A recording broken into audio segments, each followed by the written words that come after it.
Hello everyone, and welcome to another exciting episode of Coffee Chat with Cinder. Have y'all got your coffee?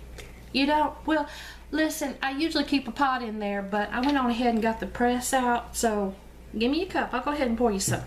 I gotta get me some more. Listen, y'all, I had myself one heck of a couple of weeks, okay?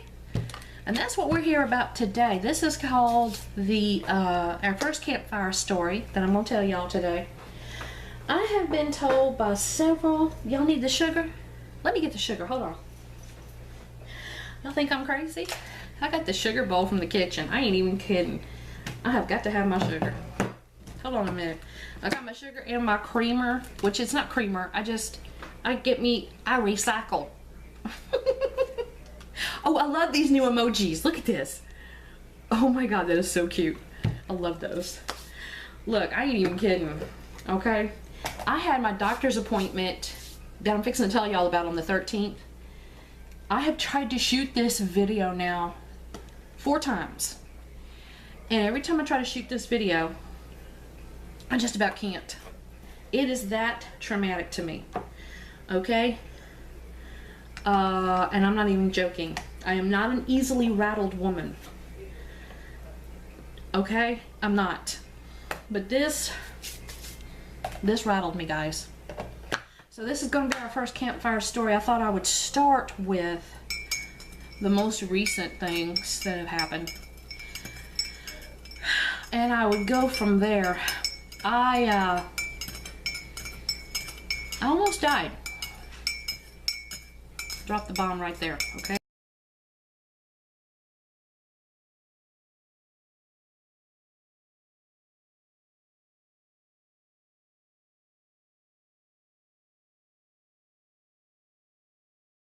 Let me set the stage for you. Now, I am going to tell you where I live, and I'm going to tell you the type of vehicle I drive, and I'm about to tell you my vanity plate. The reason I am doing these things is very, very serious reason. Because I seriously believe that one of the reasons I'm here today is because of someone else helping me on the road. And I would love to find out who this person is, because I would love to personally thank that person. I don't have to put them out on stage, the world media. I don't have to do any of that. I just want to tell them thank you. Even if all they did is heard my video and that was good enough for them, that's fine. I just want them to know that I thank them. But it was the 13th, between the hours of 1:30 and 2:30. It was on, I believe it was, let's see, highway, I think it's called Highway I-10, the I-110 or I-10. Forget what it's called, but it's going from Biloxi to Gulfport, down here in South Mississippi, and I drive a 1995 Ford Thunderbird. It is pearl white, and my vanity plate says Deb's Bird. 1995, kind of old. Well, I don't mind driving an old car. I like old cars. 1995, that's a 20-year-old car. It is also a 5,000-pound car. All steel, excellent handling, and because it's all steel, it is probably one of the reasons I'm here today. Because it's so heavy. Now, this vehicle has one flaw it did have, is that its rear passenger side brake was pulling to the passenger side whenever I put on the brake. So it was starting to show wear. We were going to have to get it fixed, and we knew that. I compensated for it whenever I steered. Well, whenever I'd go to stop, I knew that, and I would compensate for it automatically. Not a big deal. But anyway, I start out on my trip. I go down Pass Road headed towards Gulfport. It's sunshiny, it's hot, it's wonderful. So that's the direction I'm going in, and I have to go inland in order to catch the I-10. Going towards that way, and I go inland about 5 minutes, I'd say. Going about 45, 50 miles an hour, about 5 minutes, and all of a sudden, bad weather. And I'm like, oh great, this is a pain in the butt. So like I'm saying, all of a sudden this weather just started coming down and everything. I was like, oh great, an inconvenience.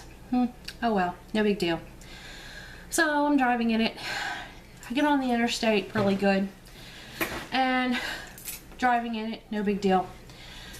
I have to go, if anybody's local, you know where I'm going. If you know where I'm going when I say I'm going to Garden Park Hospital. For anybody who wants to pull up Google Maps, y'all can follow along with me. I was headed in the direction of Google Maps. When you go to Google Maps, I was headed in the direction of Garden Park Hospital. Pull up Google Maps and you'll know what I'm talking about. That's what I mean to say. Okay. Don't you love it when I do that?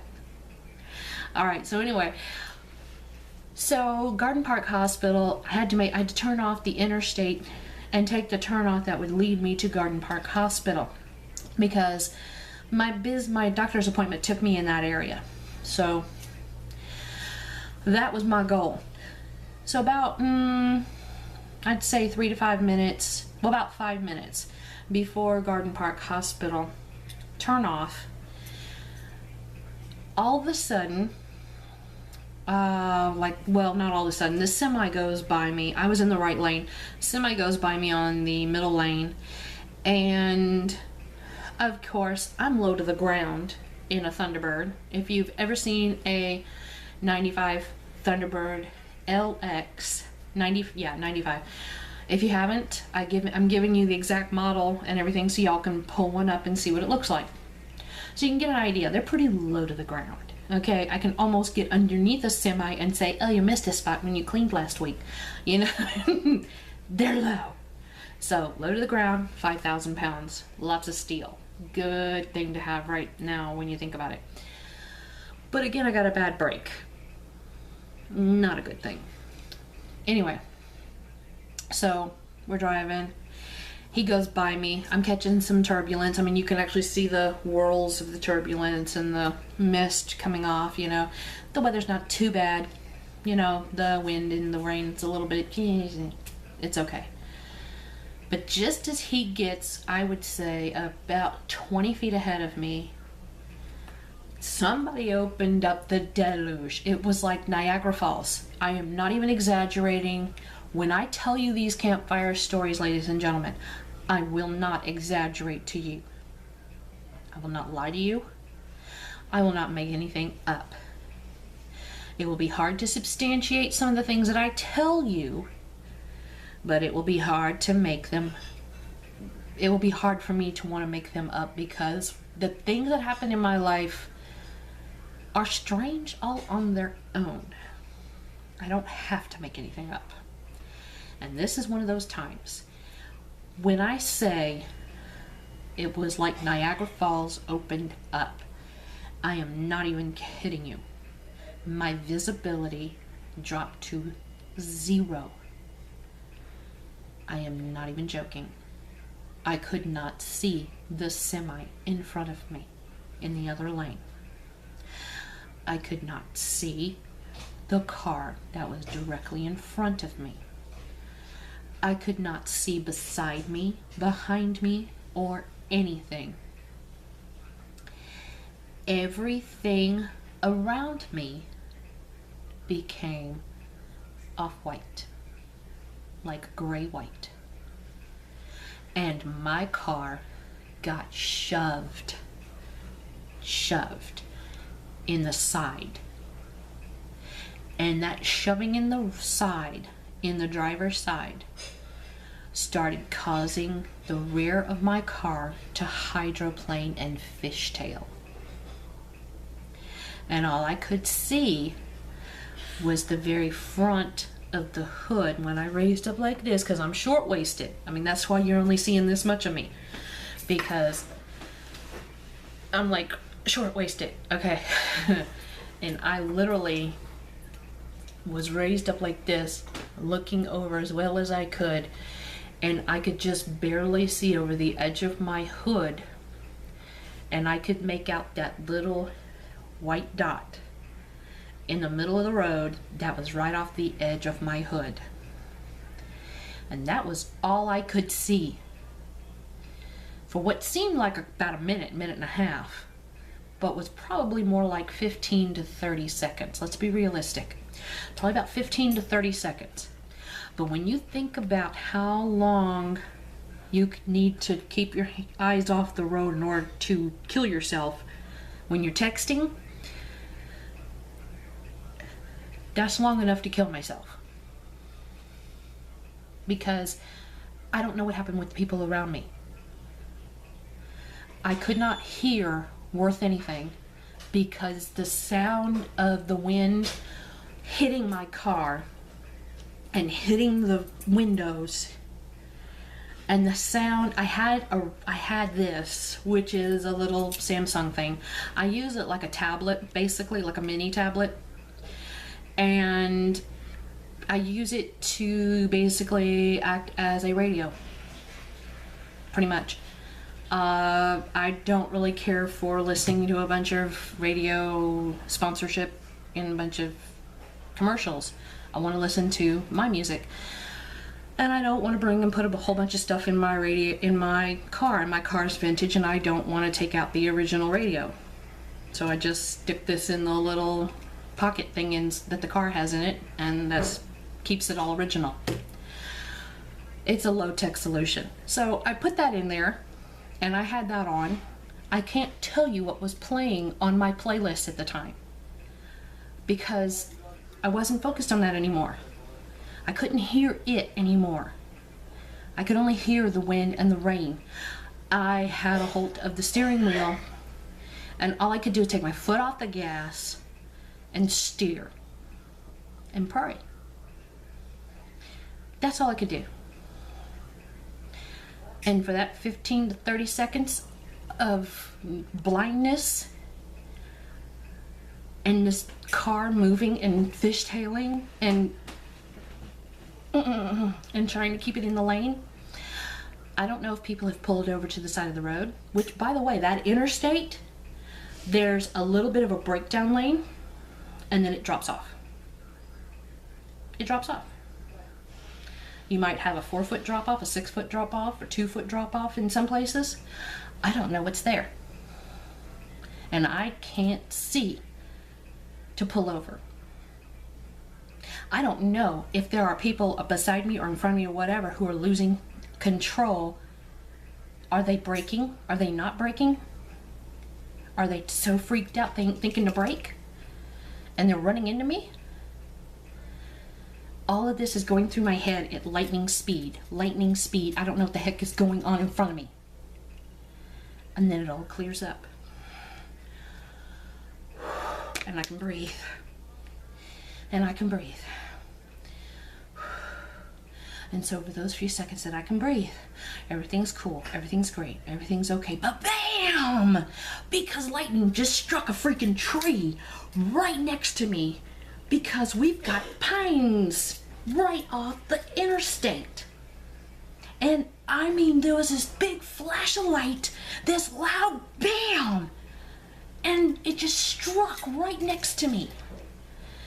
Maybe like 50 feet from the interstate.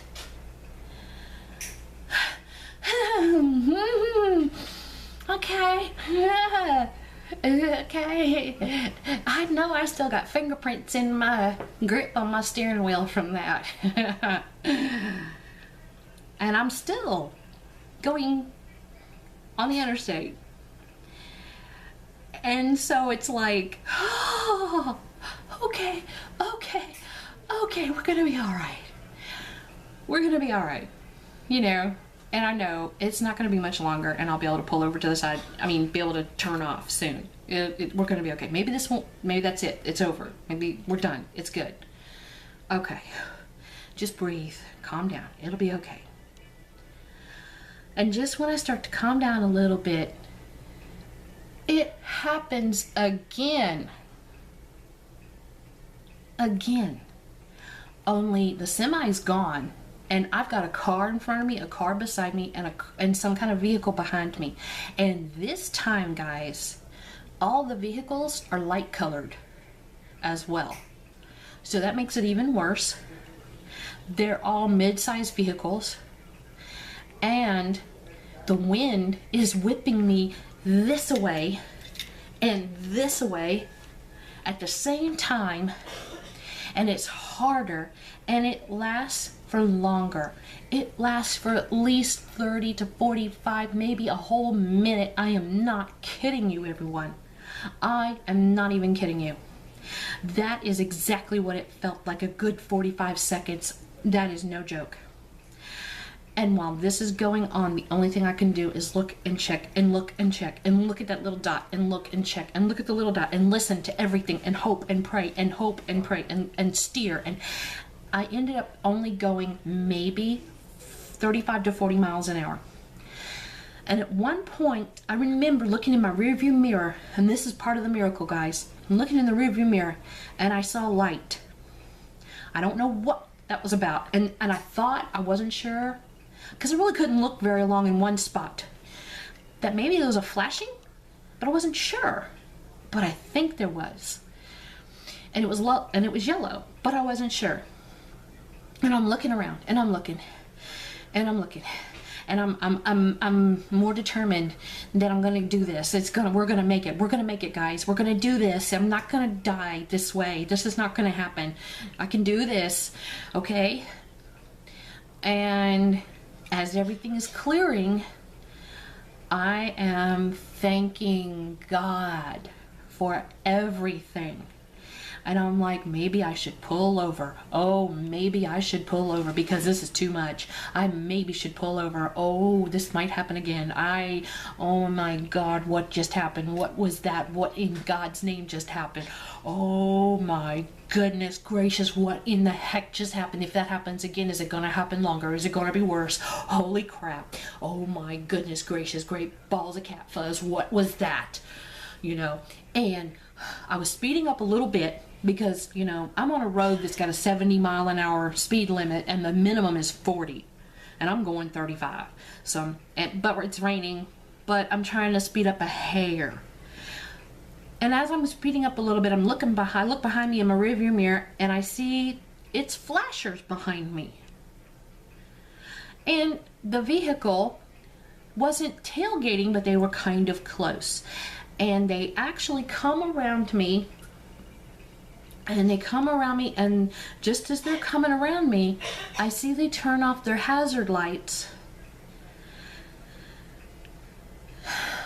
And they turn off their hazards, and they speed up and go on about their way. It was a big truck, a pickup truck. This pickup truck, in the worst of it all, it was a silvery pickup truck. I couldn't see their license plate. But this pickup truck got behind me in the worst of it and shielded me from the worst of it and put their hazards on. If anybody had come behind me, if the weather had gotten more bad or worse or whatever English, I know I'm not speaking proper English, if they had my back, literally.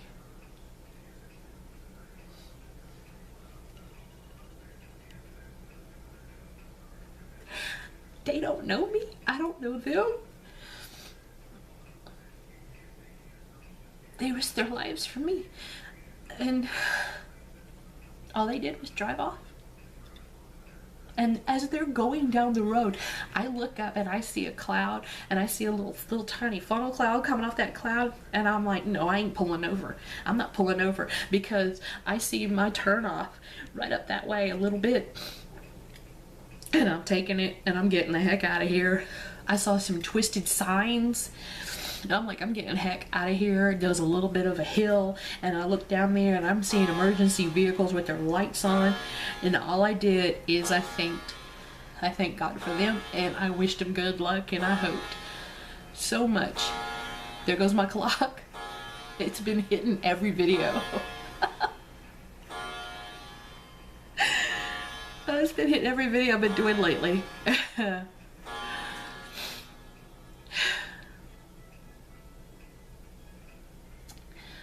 I hope that they were safe.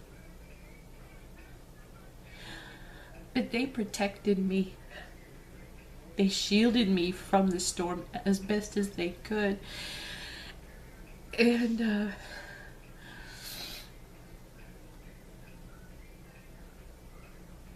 I seriously think if it hadn't been for them, something worse would have happened. When I got home, I told my family about it, and my dad told me, this is what I think happened to you. I think you were in the middle of a small tornado. A small tornado. And that the whole thing that saved you is you did not pull over. You had a 4,000-pound vehicle going 35 to 40 miles an hour, maybe a little bit greater than that, and the forward momentum of that was probably what was keeping you on the road. And then when the truck got behind you, it protected you from some of it. So yeah, I was protected by somebody I didn't even know. And I wish I could thank them. And if anybody knows who that person is or knows anything about that person, get this message to them, please. And have them watch this video and tell them that to me, they are my hero. And I owe them my life. Thank you very much. So this is my first campfire story, guys. And this is the first of many I hope to bring to y'all. And if you enjoyed sharing this with me, because I enjoyed sharing this with y'all because y'all are my family and I enjoy sharing my life with my family, please like this video for me so I'll know to keep doing it, because there's more to come. Mostly I'm doing this to shout out to this wonderful hero, but I'd like to keep doing this to pay tribute to others who are wonderful in this world, and to also to just talk about the crazy life I live and the crazy things I've had happen in my life.